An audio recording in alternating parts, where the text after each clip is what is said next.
I'm Ruchi Bishnoi, PM Fellow and JN Fellow 2023.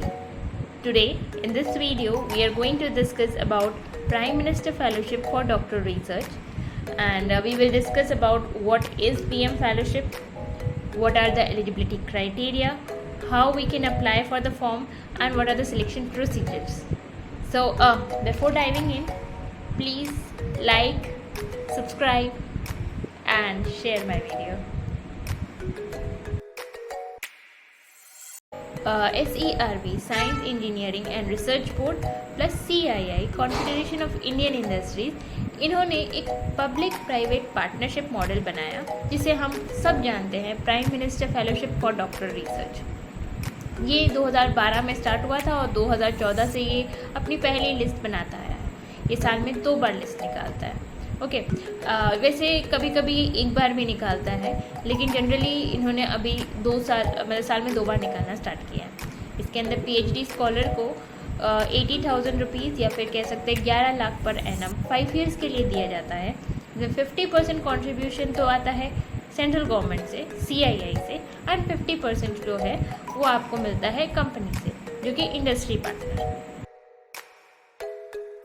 Form को हम कब अप्लाई कर सकते हैं, ये फॉर्म कब आता है, तो ये ऑल ओपन एंडेड फॉर्म है, मतलब आप साल में कभी भी इस फॉर्म को अप्लाई कर सकते हैं। लेकिन इनका रिज़ल्ट जो है वो साल में 2 बार निकलता है और कई बार साल में 1 बार भी निकलता है। पर अगर हम इसके ट्रैक रिकॉर्ड्स को देखें और पुराने रिजल्ट पैटर्न्स को देखें तो ये एक टाइम शायद जुलाई अगस्त में और एक टाइम फरवरी के अंदर निकालता है। सो अगर आप इसको इस ड्यूरेशन से अगर आप चाहते हैं कि जुलाई के अंदर आपको पता चल जाए तो ऑब्वियसली आपको जून तक इस फॉर्म को फिल कर देना है, और अगर आप जुलाई या अगस्त के बाद में इस फॉर्म को फिल करते तो ऑब्वियसली आपका रिजल्ट जो है फरवरी में आएगा। Then next question is eligibility criteria क्या है।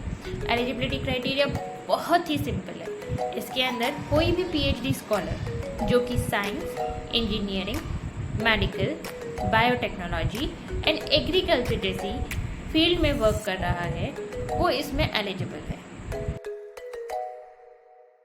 कि क्या फर्स्ट ईयर या सेकेंड ईयर या थर्ड ईयर में, मतलब PhD के किसी भी ईयर में इस फॉर्म को अप्लाई कर सकते हैं? नो। इसको हम 14 मंथ्स के अंदर अंदर अप्लाई कर सकते हैं from the date of registration. जैसे कि आप मान लीजिए आप अक्टूबर 2021 में अपने कॉलेज में PhD के अंदर रजिस्ट्रेशन किया, तो आपके पास नवंबर या दिसंबर तक का अप्रॉक्सीमेटली नवंबर या दिसंबर 2022 दैट इज़ 14 मंथ्स तक का टाइम है इस फॉर्म को फिल करने के लिए। नाउ सिलेक्शन क्राइटेरिया क्या है कि आप इसमें सिलेक्ट हो सकते हैं। तो सिलेक्शन क्राइटेरिया बहुत सारे फैक्टर्स पे डिपेंड करता है। सबसे पहला फैक्टर है कि आपकी CV कैसी है, रेज्यूमे आपको इसमें सेंड करना होता है। तो आपका BSc, MSc during your 10th 12th marks और आपने अपने अदर करिकुलर एक्टिविटीज़, आपके रिसर्च पेपर्स, आपके ट्रेनिंग्स एंड एक्सेट्रा, ये सारी जो भी क्राइटेरियाज होते हैं इनके बेसिस ये भी एक मेजर रोल प्ले करता है आपके सिलेक्शन का। सेकंड होता है आपका एडवाइज़र का CV लगता है। अब क्वेश्चन कई जने ये पूछते हैं कि क्या हमारे असिस्टेंट प्रोफेसर है, किसी के एसोसिएट प्रोफेसर है, किसी के प्रोफेसर होते हैं PhD में as a mentor, as a guide, तो क्या वो एलिजिबल है? तो येस, इसमें एक गाइड का CV लगता है, लेकिन ऐसा कुछ भी मेंशन नहीं है कि अगर आपका गाइड एसोसिएट प्रोफेसर है या असिस्टेंट प्रोफेसर है तो आप एलिजिबल है। उनका अगर CV स्ट्रॉन्ग है, रेज्यूमे स्ट्रॉन्ग है, तो आपको हायर चांसेस है कि आपका सिलेक्शन हो जाएगा। थर्ड जो है वो आता है आपका रिसर्च। तो जहाँ पे लोग बहुत ज़्यादा मात खाते हैं या जहाँ पे वो लोग समझ नहीं पाते कि हमारा इतना अच्छा परसेंटेज है, हमने इतने पेपर पब्लिश कर दिए, हमारा जो एडवाइज़र है वो तो प्रोफेसर है, फिर भी हमारा रिसर्च पेपर भी और हमने जो रिसर्च किया है वो बहुत ही एडवांस लेवल का है, फिर भी हम सेलेक्ट नहीं हुए। रीज़न इज़ इम्पॉर्टेंटली जो वो लोग मेंशन करते हैं कि इंडस्ट्री रिलेवेंट रिसर्च होना चाहिए। दैट इज़ कि आपका जो रिसर्च है वो एक इंडस्ट्री, एक कंपनी को फ़ायदा होना चाहिए, उस रिसर्च से वो कुछ यूटिलिटी होनी चाहिए उनको, तो वो डेफिनेटली आपका एक प्लस पॉइंट होगा। देन आता है फोर्थ क्राइटेरिया जिसके बेसिस पे आपका सिलेक्शन होता है जो है इंडस्ट्री पार्टनर। आपका इंडस्ट्री पार्टनर कौन है, वो कंपनी कितनी अच्छे से यहाँ पे इस्टेब्लिश्ड है और वो कंपनी कितना इस आपके फील्ड के अंदर रिसर्च कर चुकी है, वो सारी चीज़ें, और वहाँ का जो मेंटर है उसका क्या परफॉर्मेंस है, उसका रिज्यूमे, ये सब भी लगता है।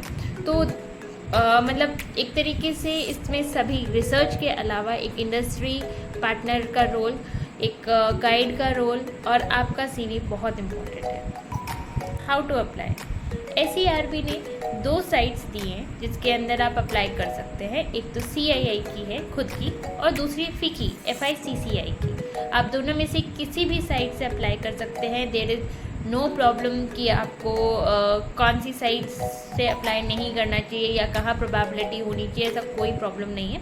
इन दोनों ही साइट को इस फॉर्म फिल करने के लिए लिंक जो है मैंने इस वीडियो में डाल रखा है, तो आप उसे देख सकते हैं after the end of the video. Then अगर आपको कोई भी अपडेट्स लेने हैं आप उस साइट पे जा सकते हैं और वहाँ पे सारे ऑफिशियल साइट पे सारी details and brochure plus deadlines and detail brochures, results, ये सब आप वहाँ एसेस कर सकते हैं। ध्यान दिया जाए, जो भी FICCI से FICCI से फेलोशिप अवॉर्डेड स्टूडेंट्स हैं उनकी लिस्ट FICCI की वेबसाइट पे आपको दिखेगी एंड जो CII से है वो CII की साइट पे दिखेगी।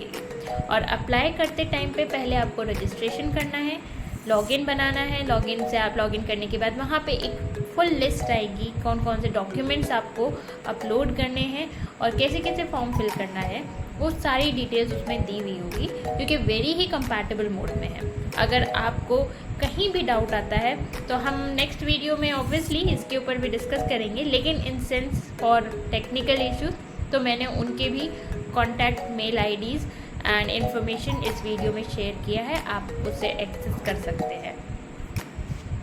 तो PM फेलोशिप जो है is a very fantastic opportunity. इससे ना सिर्फ आपको फंड्स मिलेंगे अपने रिसर्च के लिए, बल्कि आपको कंपनी के साथ टाई अप होगा जिससे आपको वहाँ का एक मेंटर आपको टोटली गाइड करेगा, आपकी पर्सनालिटीज़ को, आपको स्किल्स प्रोवाइड करेगा, ताकि जब आप अपना PhD कंप्लीट करें तो आप उनके लिए नहीं तो अदर कंपनीज़ के लिए आप एक फ्रूटफुल कैंडिडेट हो सकते हैं।